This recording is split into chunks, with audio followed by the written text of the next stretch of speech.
आत्मवंदन मित्रों, पिछले वीडियो में हमने शरीर की निजता के बारे में बात की थी। यह टॉपिक स्वयं की निजता, स्वयं का केंद्र कैसे खोजें उस पर आधारित है। जिन मित्र ने निजता पर और भी जानकारी चाहिए वह पिछले वीडियो को ध्यान से देख सकते हैं। पिछले वीडियो की कड़ी में आगे की कड़ी, पिछले वीडियो में हमने यह जाना कि शरीर की निजता कैसे हम पा सकते हैं। शरीर ही सीढ़ी है। शरीर जब तक हमारे केंद्र बिंदु में या फिर जागरण में या होश में नहीं आ पाएगा, तब तक आगे की सीढ़ी आत्म जागरण के लिए काम नहीं कर पाएगी या निजता को जानने में सहायक नहीं हो पाएगी। तो आज हम दूसरा जो निजता के केंद्र के करीब लाने वाला बिंदु है वह है विचार। उस पर थोड़ा सा प्रकाश डालेंगे। विचार, सभी को पता है विचार क्या है, लेकिन आज के बाद से यह अच्छे से समझ लें कि हमारा कोई भी विचार नहीं है। कोई भी विचार हमारा है ही नहीं। हम, एक बच्चा जब पैदा होता है तो वह कुछ नहीं जानता। माँ बाप उसे विचार देते हैं, समाज उसे विचार देता है। जिस घर में पैदा होता है वो धर्म के बारे में लोग उसे अपना मत देते हैं, विचार देते हैं, जबकि सब भरा जाता है उसके दिमाग में, उसके संस्कार में। हमारा कुछ भी नहीं होता। तो ऐसा कभी मत सोचिए कि यह विचार मेरा है, यह विचार मेरा है। हमारा कोई भी विचार नहीं है, कोई भी। यदि यह तथ्य को दिमाग में रखेंगे तो ही अंदर की यात्रा में हम गहरे जा पाएंगे। एक पश्चिमी व्यक्ति, पश्चिमी लोग खोज के लिए भारत में आते हैं। तो एक संत के पास एक विदेशी आदमी आया और सत्संग करने लगा। तो संत ने ऐसे ही सत्संग में बोला कि विचार भी समाप्त हो जाते हैं, विचार भी शून्य हो जाते हैं। तो वह जो पश्चिमी व्यक्ति था, विदेशी, उसे यह बात समझ में नहीं आई, क्योंकि वह तो यह सोचता था कि जैसे हमारे सांस चल रही है, हमारा शरीर में खून दौड़ रहा है, हमारी पलकें बंद हो रही हैं, खुल रही हैं, वैसे ही हमारे विचार भी चलते हैं। वह कभी बंद हो ही नहीं सकते। या फिर विचार के बिना हम कैसे रहेंगे। तो कुछ भ्रांतियां हैं। जैसे कि एक मेरे परिचित हैं, मित्र हैं, उनको जब मैंने बताया कि हम जो है आध्यात्मिक यात्रा में जैसे जैसे अंदर जाएंगे तो हमारे जो है विचार जो है रुकने लगेंगे और विचार जो है समाप्त हो जाएंगे। तो उन मित्र का पहला ही सेंटेंस था, क्या हमारे सोचने विचारने की शक्ति समाप्त हो जाएगी तो हम काम कैसे करेंगे, संसार में कैसे रहेंगे और हमारा जीवन कैसे चलेगा। जब विचार ही समाप्त हो जाएंगे तो हम जिएंगे कैसे, जी कैसे पाएंगे। तो मित्रों, पहले इसको अच्छे से समझ लें। जैसे कि एक सूर्य है और काले बादलों से वह ढका हुआ है, सूर्य हमको दिखाई नहीं दे रहा है। तो विचार भी तैरते हुए बादल हैं। तो वो जो चेतना का सूर्य है वो विचारों में ढका हुआ है, और वह सूर्य जब रोशन करता है तो सारी चीज़ें स्पष्ट रूप से हमें दिखाई देने लगती है। दूसरा इसका उदाहरण ये है कि यदि एक अंधेरे कमरे में बंद कर दिया जाए आपको, तो आप जो है टटोलेंगे, दरवाज़ा टटोलेंगे, कहाँ पे है दरवाज़ा, ऐसा दीवार पकड़ पकड़ के, बहुत बड़ा कमरा है, दरवाज़ा खोजेंगे। लेकिन यदि विचार शून्यता या फिर ध्यान में, अध्यात्म में यदि विचार के प्रति हम जागरूक रहेंगे और विचार शून्यता प्राप्त कर लेंगे, तो हमें स्पष्ट दृष्टि प्राप्त हो जाएगी। हमें खोजना नहीं पड़ेगा। हम जो सोचेंगे और देखेंगे, हम देखेंगे दरवाज़ा सामने है, दरवाजे से हम निकल जाएंगे बाहर। हमें सोच विचार नहीं करना पड़ेगा कि दरवाज़ा कहाँ पे है, टटोलना नहीं पड़ेगा। विचार जो है टटोलना है, टटोल टटोल के जो है खोज के हम विचारों के माध्यम से कोई भी चीज़ को खोजते रहते हैं और अंत में हम उन्हीं विचारों में फंसते हुए और भी अंदर गर्त में फंसते चले जाते हैं। तो विचार शून्यता का मतलब बुद्धि का कम होना या फिर अपना जो है बौद्धिक विकास का कम होना, ऐसा बिल्कुल भी नहीं है। तो विचार को कैसे जानेंगे? विचार एक बहुत बड़ी शक्ति है, बहुत बड़ी शक्ति है विचार, क्योंकि विचार पॉजिटिव भी हो सकता है, नेगेटिव भी हो सकता है।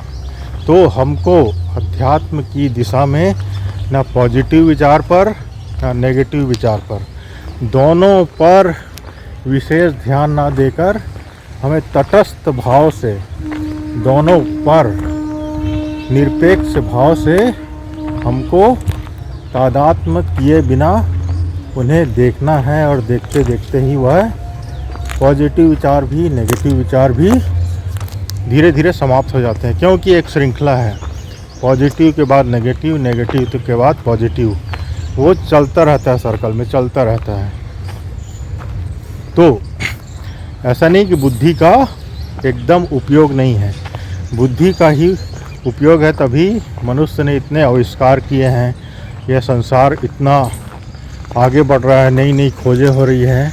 तो बुद्धि का उपयोग नहीं है ऐसा मैं नहीं कहता, लेकिन हम जो विचार में उलझे रहते हैं, हमारे दिमाग में 24 घंटे जो है अनर्गल विचार चलते रहते हैं।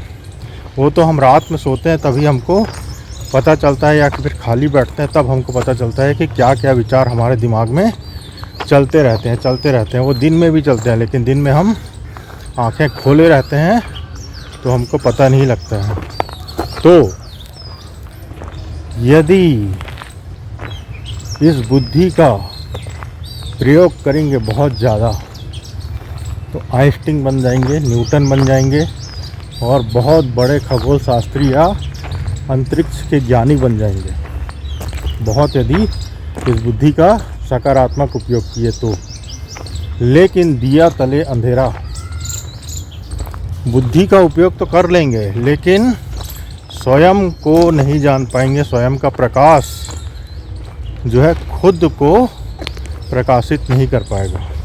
तो ये जो हम विचार की यहाँ बात करेंगे, वह विचार जितना हमारा शून्य होगा, जितना हमारा विचार कम होगा, उतना ही हमारी विजडम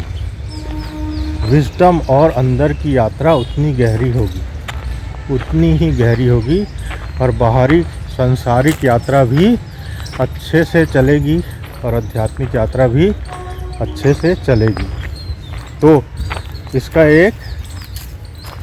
एक स्टोरी के माध्यम से हम इसे समझेंगे ताकि यह बात और स्पष्ट हो जाए, क्योंकि बहुत सूक्ष्म यह बात है। तो इसे जितना अच्छे से समझ सकें उतना हम इसे गहराई से पालन कर पाएंगे। गौतम बुद्ध का एक शिष्य था नया नया शिष्य था। चूँकि गौतम बुद्ध जो है राजघराने से आते थे, तो उनके पास भी बहुत सारे राजघराने के राजा राजकुमार दीक्षित होने आते थे। तो एक जो है राजकुमार गौतम बुद्ध के पास दीक्षित हुआ, और गौतम बुद्ध ने उसे पहले ही दिन बोला कि तू अभी अभी दीक्षित हुआ है, इसलिए कुछ दिन मेरी एक भिक्षुणी है, गांव में रहती है, वहाँ जाके भोजन कर लिया कर। तो राजकुमार बोला ठीक है, जैसी आपकी आज्ञा, और वह भोजन करने चला गया।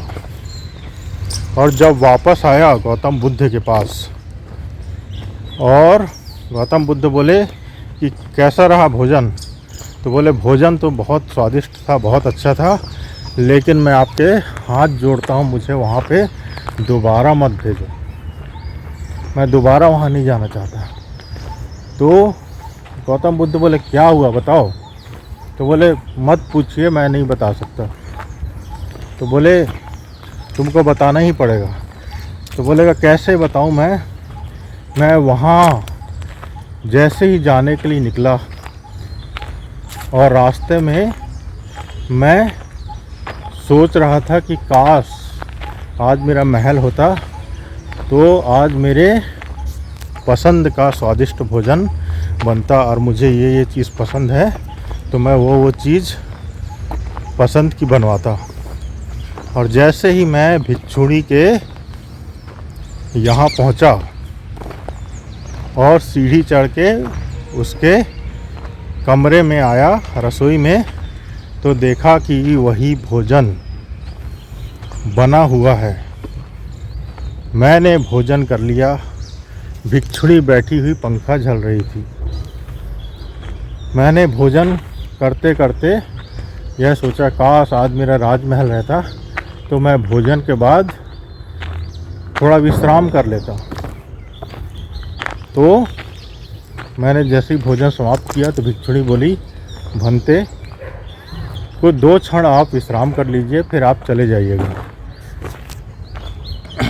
तो आश्चर्य की बात है, भोजन भी मेरे पसंद का बना, और मैंने सोचा कि मैं थोड़ा सा विश्राम कर लूं। तो विश्राम करने के लिए भिक्षुणी बोली। तो वह भिक्षुणी से बोला कि क्या आप मेरे मन की बात को पढ़ लेते हैं। तो भिक्षुणी बोली हाँ, मैं गौतम बुद्ध जी के शरण में शिष्य बनी हुई हूँ, और धीरे धीरे करके मेरे विचार तो शांत हो गए हैं, लेकिन मैं दूसरे के विचार भी पढ़ लेती हूँ।